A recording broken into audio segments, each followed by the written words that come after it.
Hey, what's up you guys? It's me again, back with another video on Just Another Person. And today, well, I don't have my Sam, my Bob, Samantha from last video. And that is because she had a family matter this week, so we won't be seeing her this week, but next week for sure she will join our little community and family. Today, however, I wanted you to see this side of me. It's been a year since I started making these videos. It's been a year since I kind of like stopped. So a lot has changed.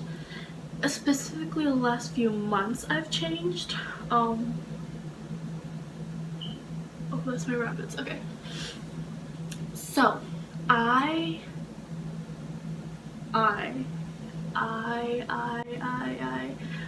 can't speak. Okay.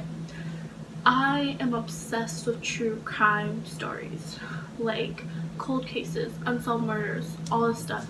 It doesn't even have to be like a murder. It could be like a missing persons and they wound up alive and like all this weird stuff. So I decided when I decided I want to start this channel back up, that I would share some of the cases that I found really interesting with you guys. So today we are going to discuss the case of John David Gosch.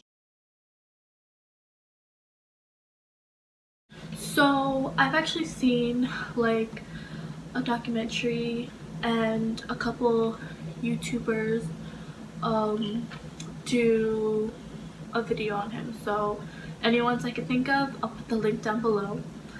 But let's talk about John Gosch for a moment. He was around a true American boy. He lived in Ohio, born November 12th, 1969. Sorry if I'm looking down. I like took notes because I can't remember details sometimes. So, parents to John and Noreen Gosch. He lived a simple life, had a home in Iowa, you know, was living okay. He got a job as a newspaper boy. Or I think they just call it paper boys. You know, would throw your newspaper to your front yard or whatever, and you know, lived a simple life. So when this is a missing person case. So 1982, September 5th, he was 12 years old, and that's when he went missing. He was 12 years old. It was 1982, September 5th. Looking at my notes. So what happened that day? He was doing his normal thing. He woke up early in the morning to, you know, get the newspapers and give them out. His mom recalls like saying, you know, bye, I love you, and him going. So he met up with whomever to get the newspapers, and a neighbor actually said he saw Gosch talking to a stalking man in a two-tone blue Ford Fairmont with Nebraska plates. Apparently left the residence sometime around 5:45 as a neighbor reported hearing a wagon being pulled through the back of his yard. Mike was picking up his morning papers and noticed a car stop and then back up to the point where John Gosch was walking, and it appeared that John spoke briefly to the driver. And between 6 a.m. to 7 a.m. he just went missing without a trace. There was no crime scene.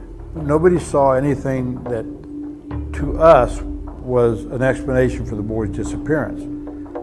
Around the same area and not that long after, another paper boy went missing too, and they never connected the two missing persons as the same thing. and people just thought maybe they ran away, maybe they got kidnapped. Like, they were assumed to be kidnapped, but there was like other theories. Now, what got Noreen Gosch upset was that the police didn't think to file a missing person report till it was 72 hours after he has been missing. But she also didn't think they were taking her seriously. She said that they waited like a whole 45 minutes to take her report. And I'm not trying to bash the policemen because they do their job, because like I've seen a lot of solved cases, but like at least for this case that was kind of bad on their part. So without any trace, without anything, we couldn't find him. And the thing was, they didn't know right away he was kidnapped. It wasn't like, it was early in the morning, so they didn't know right away. It was that the parents got called by like people in the neighborhood was like, where's my paper? And that's when they realized, oh, my son's missing. So, oh my gosh, my rabbits are in my room and they are scaring me right now. Like, I don't know, like they just moved. Actually a few months later, Noreen said she got a couple reports because she had hired private detectives at a point, and she had gotten a couple of alleged people to claim they saw him, saying that a few months afterwards that in Oklahoma they saw a boy describing Johnny yelling help and being dragged by two men. And yeah, that was never like investigated, and there wasn't much to this case, which made it so like, so what happened? So this is where like years later, this is where the man named Paul Bonacy,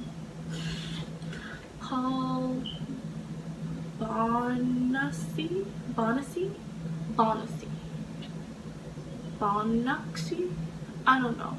I'm gonna insert his name right here, and I'm gonna just call him Paul B, or I'm just gonna call him B. Make it simple for me. Me, get it? Okay. He was 21 when he got a lawyer and told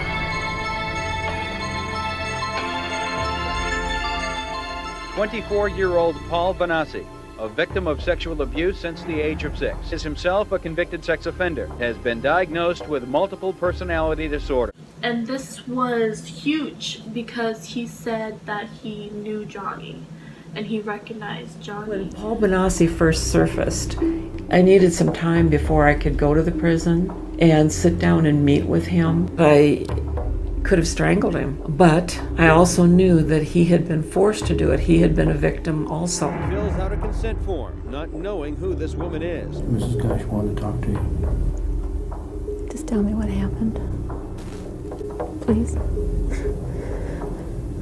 I feel so bad about it because what they made me do. Bonassi drew. Investigators start like talking to him, and he knew things that like only someone who knew Johnny that like personally would know. Like his mom believes B, she believes Paul B, the lawyer believed Paul B. He knew that there was a birthmark on his chest. He knew that there was a scar on his tongue, a burn scar on his lower leg. Like he knew details about Johnny that no one except basically the parents and family would know. So yes, so then they asked the mother at a point, I guess she was under oath, and asked her, oh well, have you seen your son ever since then?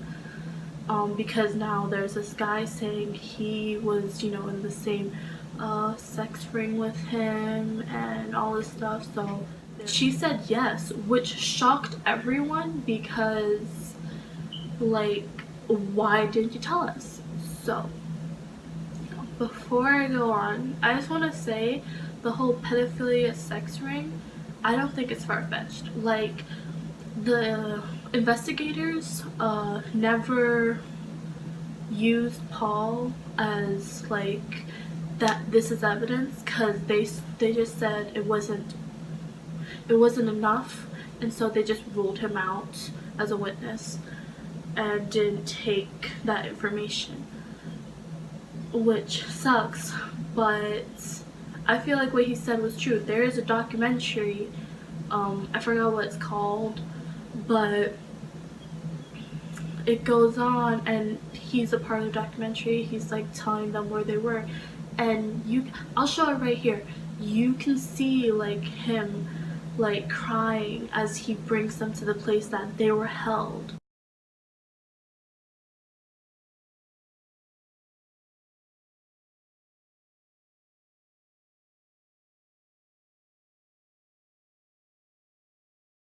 Yeah, I feel like they should have investigated that more, but they didn't.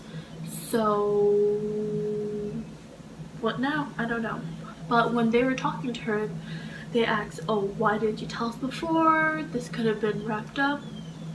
This is what she allegedly happened. Now, even his father, who they're divorced now, Johnny's father, doesn't know if what she's saying is true. Noreen claims to this day that it's true. I don't know. But she said on March 1997, 2:30 a.m., she heard a knock on the door, and there were two men in like their early 20s. There was a knock on my door, a persistent knocking.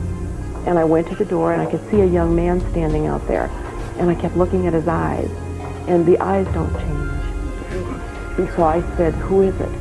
And he said, it's me, Mom, Johnny. And he basically said that he was in a pedophilia organization, sex ring, whatever, and that he escaped with whoever he was with, that he couldn't live with his identity as Johnny or talk about this because he was afraid for his own life. Like, he was afraid that the people who took them will like come find him and kill. Authorities could not locate Gosch.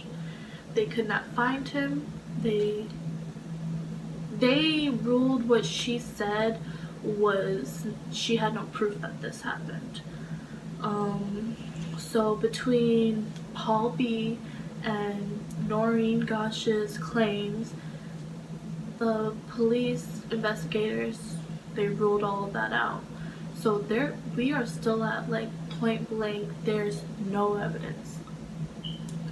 Okay, so, but this is when it comes. Early in our 20s now.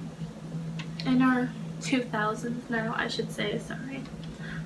September 1st, 2006, which, oh my gosh, side point, I was 5, a youngling. What? Okay, September 1st, 2006. Photos. Okay.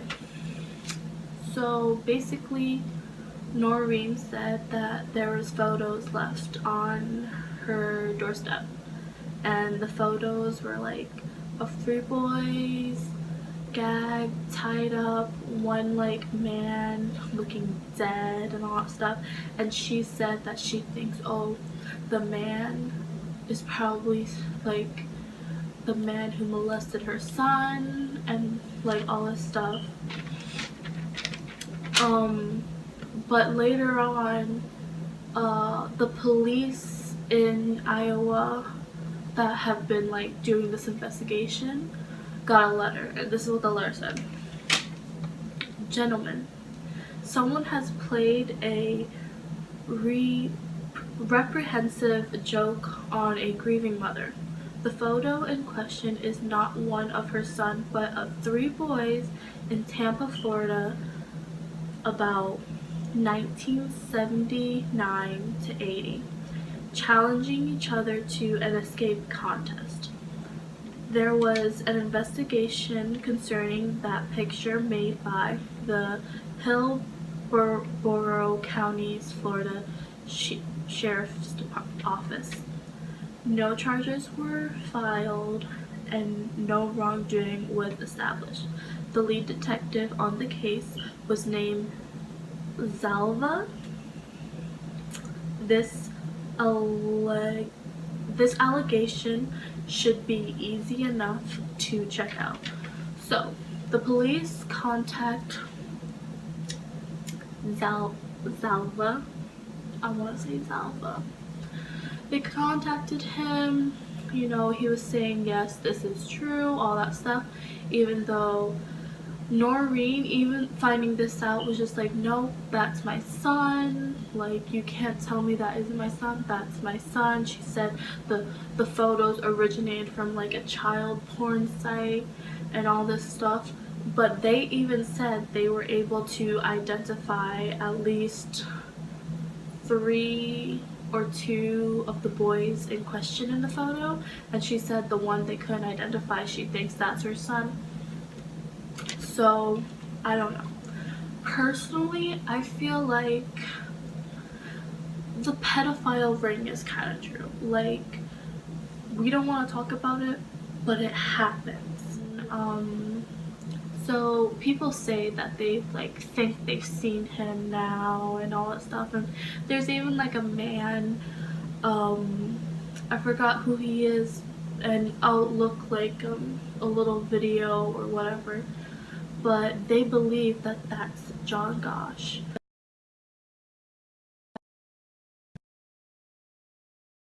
Which I don't think it is, because one, he has a mom and dad and a family.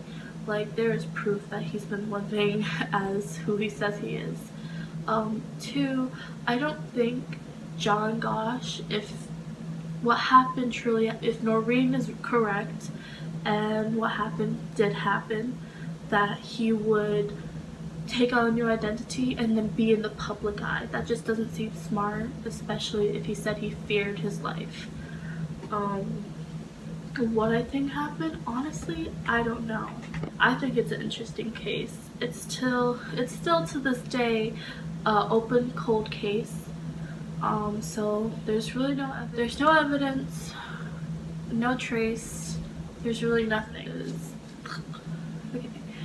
Till next time, this is me, Leannie or Lila, whatever you want. Yeah, till next time, you do you. Bye.